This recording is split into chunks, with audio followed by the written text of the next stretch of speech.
भगवान श्री कृष्ण ने जब मोहिनी रूप धारण किया तो उनके सौंदर्य पर 33 करोड़ देवता मोहित हो गए।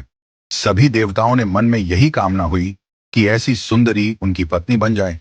परंतु केवल एक देवता ऐसे थे जिनके मन में मोहिनी के प्रति इस तरह का भाव नहीं आया। वे थे सूर्यदेव। सूर्यदेव ने मोहिनी रूप को देखकर मन ही मन कहा, यदि ये मेरी पुत्री बन जाए तो मेरा जीवन धन्य हो जाए। सूर्यदेव की इस भावना को समझकर भगवान श्री कृष्ण ने उनकी ओर कटाक्ष किया और संकेत किया कि उनकी इच्छा पूर्ण होगी। समय बीतने के बाद सूर्यदेव ब्रजभूमि में वृषभानु महाराज के रूप में अवतरित हुए। वृषभानु जी ने तपस्या की और ब्रह्मा जी से प्रार्थना की कि उन्हें ठाकुर जी की पुत्री के रूप में प्राप्ति हो। ब्रह्मा जी ने उनकी प्रार्थना को श्री हरि तक पहुंचाया। ठाकुर जी ने विचार किया कि वे नंद, यशोदा और देवकी वासुदेव के यहाँ पुत्र के रूप में जन्म लेने वाले हैं, लेकिन प्रेम की स्थापना के लिए एक विशेष अवतार लेना होगा। ठाकुर जी ने अपने रूप को दर्पण में देखा और उस दर्पण में उन्हें ऐसा रूप दिखाई दिया जो स्वयं ठाकुर जी को भी मोहित कर गया। यह रूप ठाकुर जी का ही स्त्री रूप था। उन्होंने इस रूप को स्थिर किया और लक्ष्मी जी के वस्त्रों, आभूषणों और श्रृंगार सामग्री का उपयोग करके इस दिव्य स्वरूप को सजाया। जब यह स्वरूप पूर्ण हुआ तो ऐसा प्रतीत हुआ मानो सूर्य और चंद्र का एक साथ मेल हो गया हो।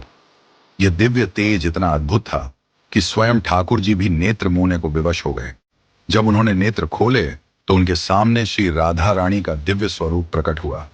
श्री राधा के प्राकट्य का समय सुबह 4 बजे का था, जो ब्रह्म मुहूर्त का समय है। भगवान के अन्य अवतारों का प्राकट्य दोपहर 12 बजे या रात्रि 12 बजे होता है, परंतु राधा रानी का जन्म ब्रह्म मुहूर्त में हुआ, जो नए दिन की शुरुआत का प्रतीक है। यह इस बात का संकेत था कि प्रेम का प्रकाश संपूर्ण विश्व में फैलने वाला है। राधा रानी के अवतरण पर वृषभानु महाराज और कीर्तिदा माता के घर उत्सव मनाया गया। सभी गोप गोपियां ब्रजवासी आनंद में झूम उठे, लेकिन एक अद्भुत घटना ने सबको चकित कर दिया। राधा रानी अपनी आंखें नहीं खोल रही थीं।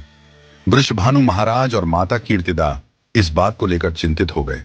कई साधु संत और विद्वान उनके दर्शन करने आए, लेकिन किसी के भी प्रयास से राधा रानी ने अपनी आंखें नहीं खोली।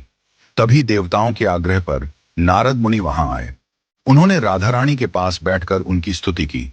नारद मुनि ने जैसे ही स्तुति गाई, राधा रानी ने पहली बार अपनी दिव्य नेत्रों से नारद मुनि की ओर देखा।